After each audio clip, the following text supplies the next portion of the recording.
Once upon a time, on an early summer evening outside Reykjavik, I was standing on the deck of a 27-meter ship.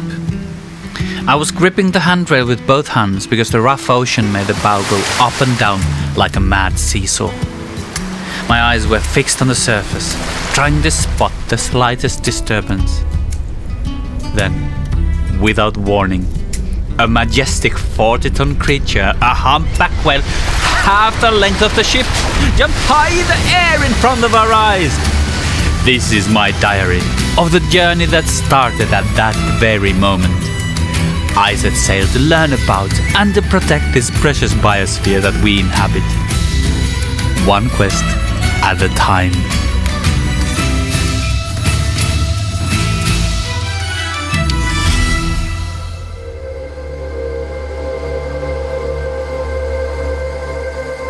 My,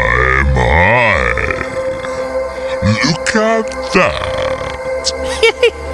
It's beautiful. Are we going to preserve it? I'll cut it open right away. I see. We open it.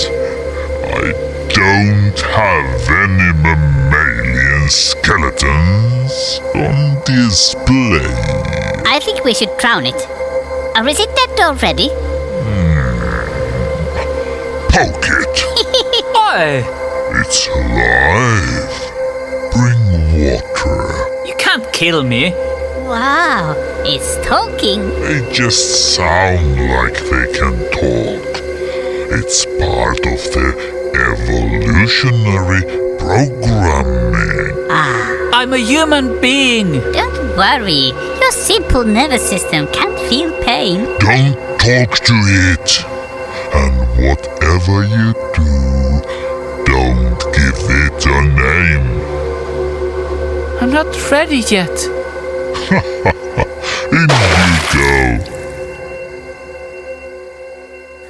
In movies and TV, there's always a bell that rings 5 minutes after the lecture starts. We don't have that sort of bell. If you hear that in a Finnish university, you'd better evacuate because it's a fire alarm. The good thing about silent beginnings and endings is that nothing will interrupt a lecture that goes on and on. If it does, the lecturer is enthusiastic about the subject themselves. Recently, I've been micronapping during the evolution lectures, the Bio 101. The subject is not boring. The lectures just happen to take place at the time of the day when I get really sleepy. I counted once that I dozed off 11 times during a single lecture. I've been tired for years and I need to find out why. It may be the constant fatigue that makes me easily adopt the most morbid point of view. There's a lot of death everywhere, and I'm directly responsible for some of it.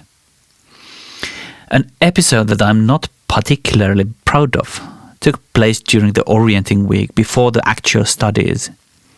Someone picked an isopod from the students' clubroom floor and gave it to me. A fellow freshman guessed it would soon run out of oxygen in the 50 milliliter vial I put it in. I opposed that it would survive for 2 days. We ended up making a note of the time and sealing the vial. We acquired an independent party's fingerprint on the seal so that it would be difficult to tamper with. Can the slow suffocation of that little creature be justified? And does it need to? Had the cleaner found it inside, it would probably ended up inside a vacuum cleaner. Many would have stepped on it before even thinking. Throwing it outside could save it or deprive it of its habitat permanently, leading either to a new chapter in its life or lonely anguish and death by starvation, drying, boredom, or old age, whichever comes first. I knew I would collect it, so without the bet, I would have put it in a kill jar. It would die relatively fast, but leave a good specimen. But now, I had to wait and see. And in the meanwhile, put the nerdy gear in. Porcelius pinicornis, the isopod we found, seems to be a relatively widely studied species. There is even data for its respiratory requirements. Bukhari et Ali Khan provide us with some insight in the caloric value, etc. 1985 paper. Depending on whether it's fully fed or fasting, young or old, male or female, it should consume about 150 to 1500 microliters per hour. Our specimen was captured before it could wait, so the mass of the vial needed to be subtracted, as well as the additional mass of the sealing material estimated. But the animal's mass should be around half a gram. For our purposes, it is an adequate precision. A clever listener has already computed that it requires then 75 to 750 microliters oxygen per hour. Let's make it easier by assuming it's fasting but otherwise at maximum consumption, which then yields about 100 microliters O2 per hour. The air that was trapped contained 21% oxygen, which roughly translates to 10 milliliters. Dividing by the consumption rate of 0.1 milliliters or 100 microliters per hour, we get 100 hours. The poor fellow was contained on Wednesday, 20 to 4 in the afternoon. I bet it would be alive on Friday morning, and my rival bet it would not survive overnight. Based on Bukhari and Ali Khan, we would expect them to survive, and my intuition to be correct, but there is a complication. In their experiment, which lasted longer, there was a constant oxygen supply. We had a confined setup where the CO2 saturation would rise as the animal undergoes self-respiration. So we couldn't say for sure before it either was Friday or it up and died. In the end, my estimation was correct and the critter got to die in a kill jar. It can now be found nailed in a display case. This was not an ethical experiment, but how unethical was it? I can't answer that. My curiosity makes me prone to belittling moral issues. I can imagine that is a common sin among scientists, contemporary or historical. A note that I say historical when I mean dead. The word story comes from the word history, and history is the version of what we remember that we decide to pass on. People live on in our stories, if stories be told, but they're not really alive, are they?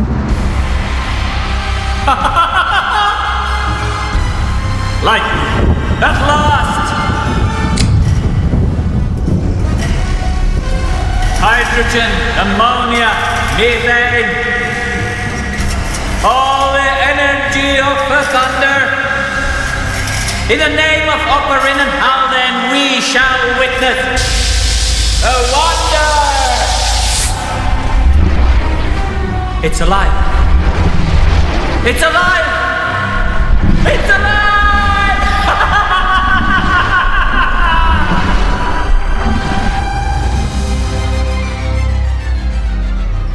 One of the basic questions of biology is the question of life itself. Can a chemical be alive? Is a virus alive? A computer program? To me, the question is of no direct importance, but defining life is an important part of defining non-life. Where does the life begin and end?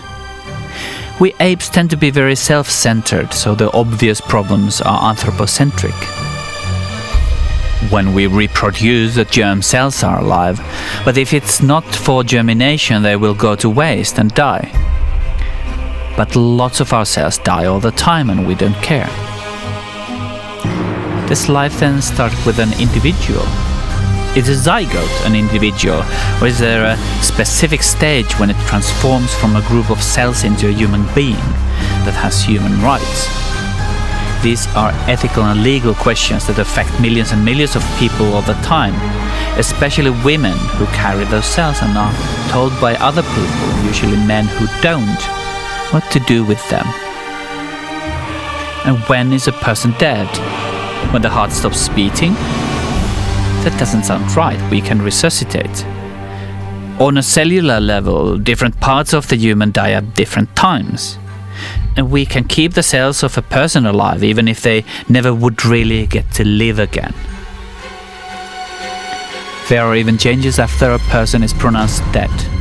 Some parts may be recycled even after the heart has stopped beating. The body may be cremated or buried and eaten by the decomposers. The chemical changes that follow set the elements to almost an endless journey. Human life is sacred, and we live above everything else except death, which is even more sacred.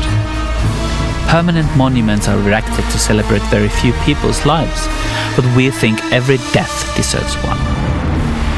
But sacredness is not innate, permanent, or objective. Sacred is what we sanctify, and thus ultimately personal. Groups may share rituals, but they can never share true values. To me, the general question of life and death seems to boil down to a non-answer. It is what we think it should be in the context at hand. It's what's convenient. I'll throw in one definition. Life is what we can reflect ourselves and our demise on. It has emergent properties, a nature of its own, and chooses its path to the final mystery. Life is a soul, and we know when it's been tortured or kept good, because we know how we want ourselves to be treated. The story goes that God created the man in his own image and likeness. Like gods, we give creatures their souls, images and likeness of our being. I think it's good, and we should do it more. Watch it, young man. I am much vengeful. Cool. You're the god, right? A god, actually. You people have been messing things up so ineffably. I thought it was time for me to come out with that. So, everyone was kind of right. Yes and no. I mean, you're the ones who created me, so who am I to say? If you want to fight, that's not my problem. So, let me get this straight. The only miracle is that there is a wonderfully rich universe full of wonders and even a species of apes who can create gods in their image. Oh yeah, love and poetry too, of course. Listen, I've got to go. We are having a Doctor Who marathon with you guys. You better keep these things to yourself after all.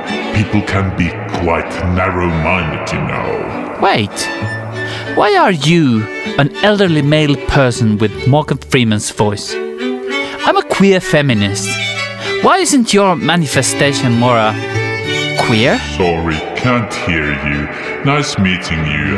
Big fan, I'm sure. Oh God, are you high? I've been thinking about evolution a lot, which is hardly surprising given that I've been studying its basics. Some ways of how we speak of evolutionary matters bug me. First of all, there is the question of success. Is a species successful if it has a large number of representatives? Is it successful if it boasts a big biomass? Or if it has nuclear weapons? Or is a species successful if it has existed for a long time? The common thing for these measures is that we expect continuity, that we can predict the future from the history of a species. A species with a large number of individuals can be swept away by a single virus. One having a large biomass consumes a lot and can easily starve out of existence, or it can become a supersized me for another species, like us. A species with nuclear weapons has serious problems, so I won't get into that. A species that has existed for a long time is simply the bloodline that happens to be with us today and may be gone tomorrow. A species with huge genetic diversity only needs one unfortunate factor to bring it down. It's Achilles' heel. This brings us to the other thoughts of mine. If you run from a pack of wolves, you don't need to be the fastest, as long as you're not the slowest. If the slowest one was the only one able to reproduce, it had the best fitness a priori. But since it was the slowest, the lowest a posteriori. Why are we talking only about fitness and not about misfitness at all? The genetic and epigenetic soup that is a species exhibits endless combinations of traits. In a situation that is both favorable and unsaturated, that is, there is an abundance of suitable resources, unlimited room for being fruitful and multiplying, and no competition, it doesn't matter what those traits are. The species will go on and do the biblical thing. Once all resources are spoken for, things change. Everyone is a potential predator as well as a prey. A balance of some kind will be reached, and each individual and species will inhabit the niche that it can find. The evolutionary forces kick in. Natural selection will pick out those down with their luck, unsuitable fur color, susceptibility to a disease or loneliness, leaving the others to fill the vacant nooks and crannies of the environment. One mouse would have found a mate if it wasn't for the eagle who ate the second one with the wrong fur color.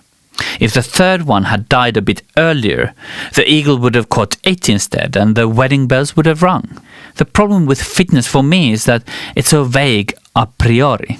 To make predictions, you would need to compare a great variety of traits.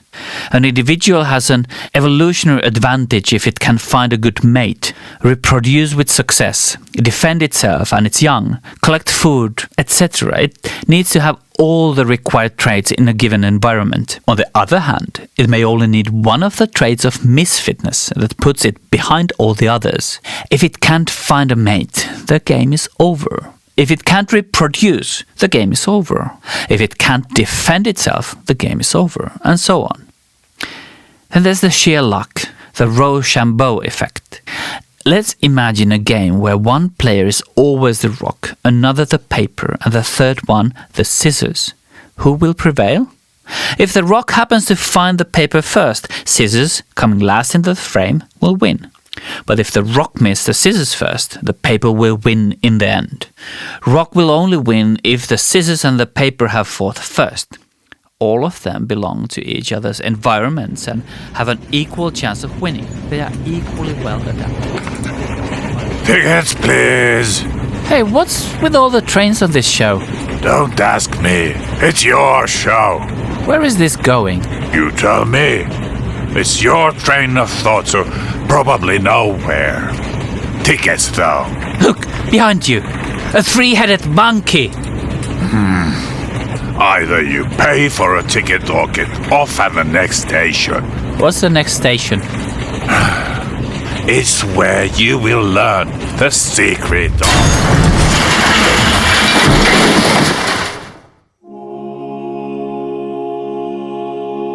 We have been dissecting different kinds of animals from different phyla. It goes without saying that we show respect to the dead, but the joy of learning makes the atmosphere less solemn.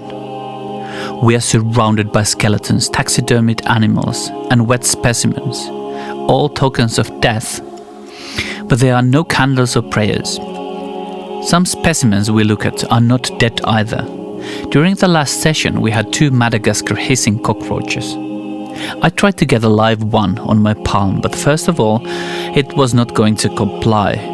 It has a surprisingly strong grip, even on clear plastic, and it didn't want to come.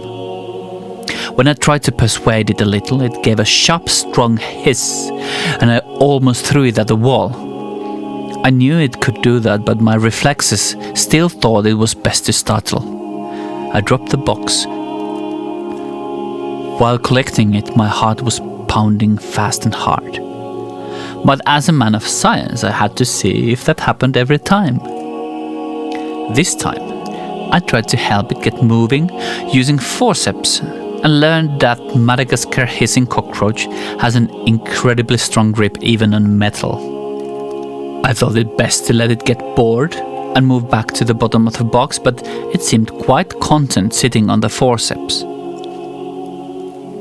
In the end, I took it by its sides and tried to pull as gently as I could.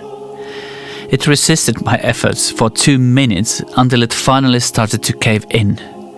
Another hiss was given, and I was almost equally startled as the first time. It was getting a bit embarrassing. When I managed to free my forceps, it performed its final trick. It did a quick backflip and startled me the third time. I was done with that fellow and moved on to its dead cousin. While I was moving the tracheas and the fat tissue away under a dissecting microscope to reveal other structures, my mind was blank as far as I could tell afterward. The state of concentration shut out all the noises of the classroom. These are moments of discovery. The same things that in another context would make people uncomfortable become objects of keen interest. A dead rat or a cockroach may be unpleasant in a kitchen, but in a surprisingly similar setting, it is an adventure. And the adventure goes on, as will all good adventures. They are filled with sweat, blood and tears. No adventure is complete without the moment of losing all hope. Fortunately, I haven't reached that point yet. I've been walking the rope trying to juggle the work, the studies, the domestic life and the sleeping disorder without burning out. I have declined many social activities and had to reorganize my schedules if I felt I'm getting too close to the edge. Yet, here we are. Maybe the question of life, the universe and everything is a matter of perspective. Looking from a 42 parsec distance, nothing matters at all.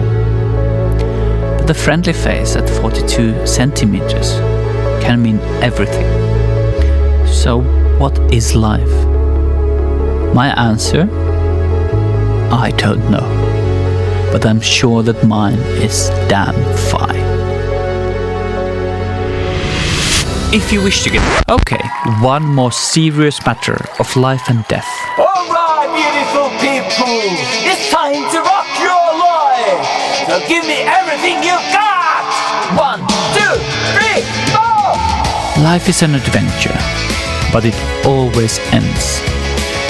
Never forget to say, I love you, when you leave your loved ones to go to work or school. Never forget to say, I love you, before going to bed. Always say it as you mean it. Never part in anger if you can help it. Hate is always foolish. Love is always wise. Never fail to be kind to the people, animals, plants, and other things we share this world with. We all are soon dead. Or in other words, history. Be a story that inspires. So this was all for this time. And if you wish to get your experiences, ideas or comments of the show, drop a few lines or send a short audio clip to host@biospherepodcast.com. And if you like the show, please subscribe, share and leave a review. It really means the world to us. This is your host, Sami dos Santos Hult. Thanks for listening to Biosphere, one quest at a time.